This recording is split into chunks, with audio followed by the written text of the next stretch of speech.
importante, pelo menos para mim, uma certa forma de explicar como eu penso e como eu me posiciono publicamente, a partir do meu lugar de fala como pastor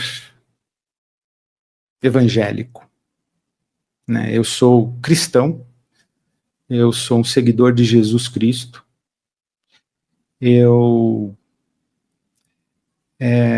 tenho a minha experiência de peregrinação espiritual a partir do Evangelho de Jesus Cristo, minha experiência humana, né? E a minha presença social e a minha contribuição social a partir da minha carreira e da minha vocação é ser pastor de ou em uma igreja evangélica, mais precisamente a Igreja Batista de Água Branca, em São Paulo. Então esse é o meu lugar de fala. E o que eu quero dizer com isso é que, como todas as relações sociais, existe na minha atividade pastoral e na minha própria experiência de fé, existe uma implicação política.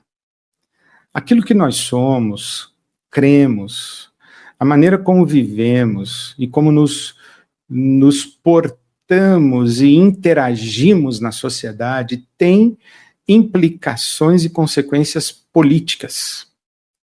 Mesmo uma pessoa que diz assim, olha, eu não quero me meter em política, ela já está se metendo. Ela fez uma opção de não se meter, ela fez uma opção. Ela não existe neutralidade.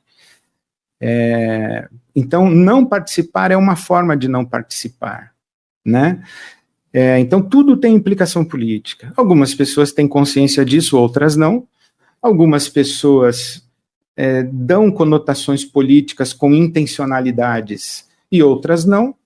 Algumas pessoas se comprometem com escolas políticas, ideologias políticas, partidos políticos, militância política, e outras não.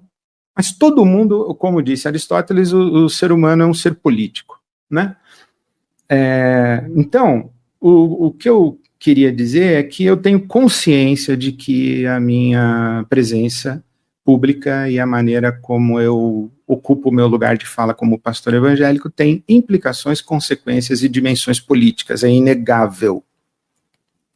Segundo, eu queria dizer que eu acredito que nós, pastores evangélicos, temos uma responsabilidade nesse momento do Brasil a respeito dos rumos políticos do nosso país. Eu tenho dito insistentemente que o Brasil está cada vez mais evangélico e nós precisamos nos perguntar se isso significa que o Brasil está cada vez mais próximo do evangelho, sim ou não. E nós, pastores, temos muita responsabilidade nesses processos da nossa sociedade. E eu sei que eu tenho responsabilidade. Mas a minha responsabilidade, eu tento cumpri-la não como um ativista político, um militante político, um defensor de uma identidade política. Eu tenho simpatias e antipatias, convicções e intuições. Algumas coisas eu acredito, outras coisas eu simpatizo, algumas outras eu antipatizo e outras eu rejeito.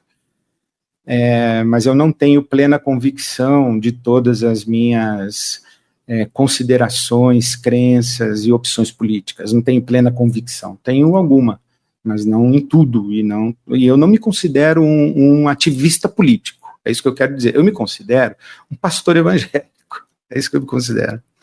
E as minhas falas políticas, eu tento enxergar por trás dos fatos o que está realmente sendo discutido em termos de valores, em termos de verdades que se pretendem afirmar, ou verdades que pretendem que sejam afirmadas como absolutas.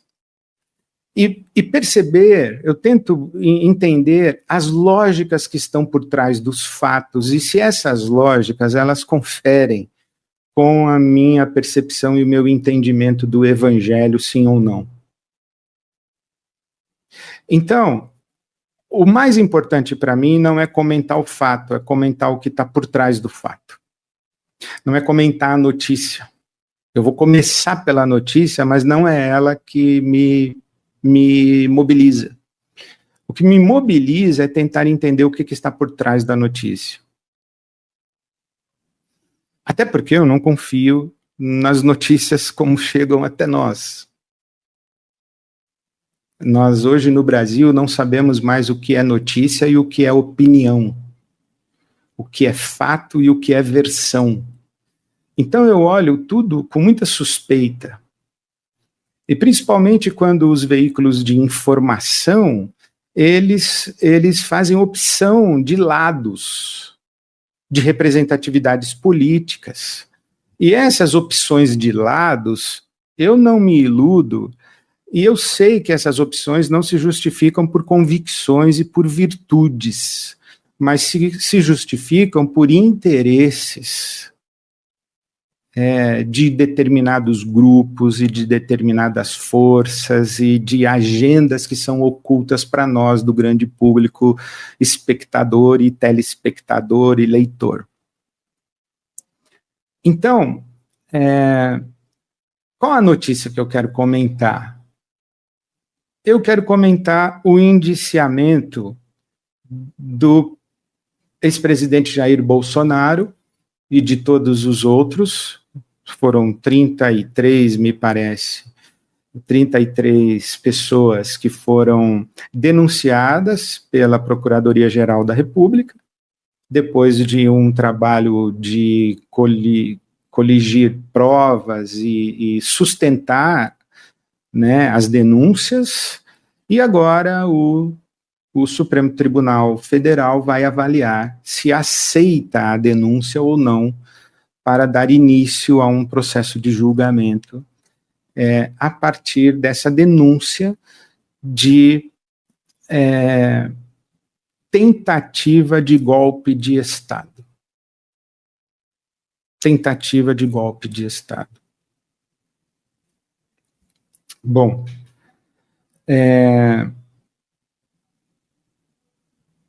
e o que está por trás disso? Tem algumas coisas por trás. Eu acompanho isso com muita...